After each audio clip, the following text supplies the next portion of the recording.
Hello, welcome back to another Story with Rob. This time we have Peppa Pig Goes to London, exploring everything around the capital.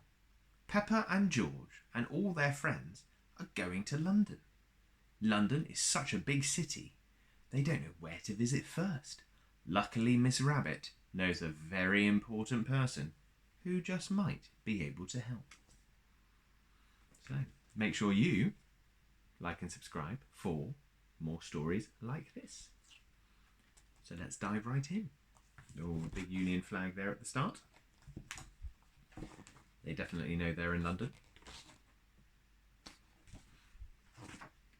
Once upon a time, Peppa and her playgroup went on a day trip to London. When they arrived, Madame Gazelle told everyone to gather round. "Children," she said, "this is London." "Wow," gasped Peppa. "It's so busy." London was a very big and very busy city. There was so much to see that Madame Gazelle couldn't decide where to go first. Look at all those people at the train station. Miss Rabbit had an idea. "My friend the Queen lives in London," she said. "Maybe she can help." The Queen's house is called Buckingham Palace.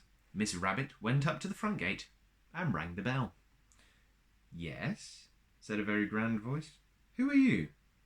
"It's Miss Rabbit," said Miss Rabbit. "Ah, come in," she said.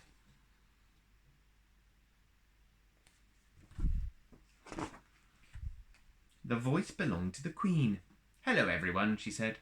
"Hello, Queen," shouted the children. "We're visiting London for the day, but we don't know where to go."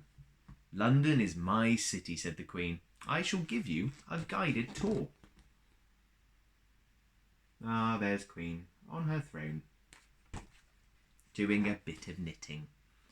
The Queen led Peppa and her friends out to the street. She flagged down a big red bus. "Mr. Driver," she said, "please may we borrow your bus?" "You must be joking," sniffed the driver. "No," replied the Queen. "I am your Queen." The driver helped everyone onto the bus. If the Queen asked you to do something, you must do it.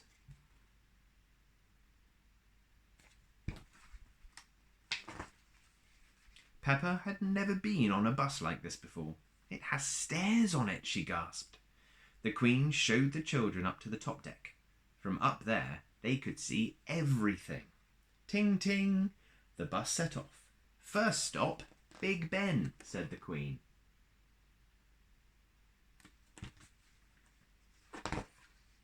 The bus stopped in front of Big Ben. "Big Ben is a clock tower," said the Queen. "It helps us tell the time." Edmund Elephant shook his head. "Actually, Big Ben is the bell inside, not the tower itself." Edmund knew a lot for a little elephant because Edmund was a clever clogs. There we are, Houses of Parliament and Big Ben. "That was loud," exclaimed Danny Dog. "That is the sound of Big Ben telling us the time," said the Queen. "It rang 3 times, so it's 3 o'clock. Pedro Pony had a question. "If the clock rang 6 times, would that make it 6 o'clock?" "Yes, it would," said the Queen. "And if it rang 100 times," he wondered. "Then it would be broken," said the Queen. "Oh," said Pedro. The Queen drove the bus to Tower Bridge. "Stop!" shouted the bridge keeper. "You can't cross here." The Queen was not amused. "Why not?" she asked. "I'm sorry, Your Majesty," said the bridge keeper, "but a ship needs to pass under the bridge."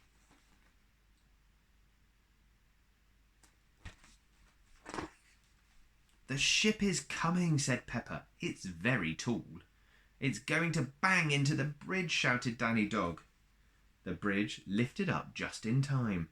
The ship sailed through. "Good," said the Queen. "Now we can be on our way. Please lower the bridge." The bridge keeper shook her head.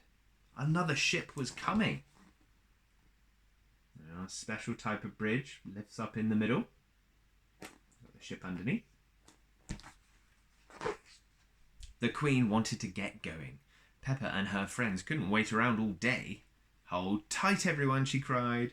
Whee! The bus zoomed onto the bridge and crunk! It got stuck in the middle. Now what do we do? Asked Miss Rabbit. Oh dear. Stuck on the edge of the bridge. Everybody move to the front of the bus, said the Queen. 1, 2, 3. Go! Shouted Peppa. The bus started to tip and to wobble, then vroomed down the other side of the bridge. Hooray! The Queen was very good at driving buses.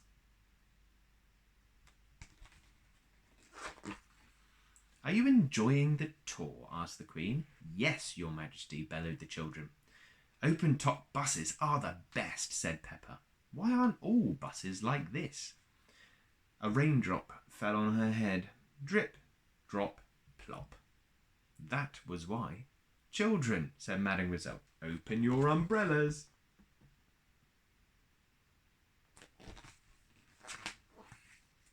The bus chugged through the rain to Trafalgar Square. Oh dear, sighed the Queen. What a shame. It's full of puddles.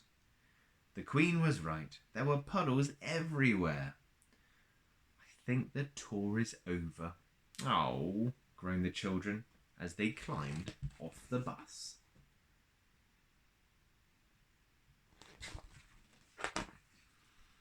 Peppa jumped in a puddle. George jumped in a puddle. Then everyone jumped in a puddle. We love puddles, shouted the children. Come and splash, Your Majesty, called Peppa. It's fun. So they are jumping up and down in their puddles. Why not, said the Queen. One is wearing one's boots. The Queen loves jumping in London puddles. Everyone loves jumping in London puddles. The end. There we are. So, that was Peppa Goes to London. Ladybird book. And inspired by the TV series Peppa Pig. So there we are. So, thank you very much for watching. And I hope to see you again next time for more Stories with Rob. Bye-bye.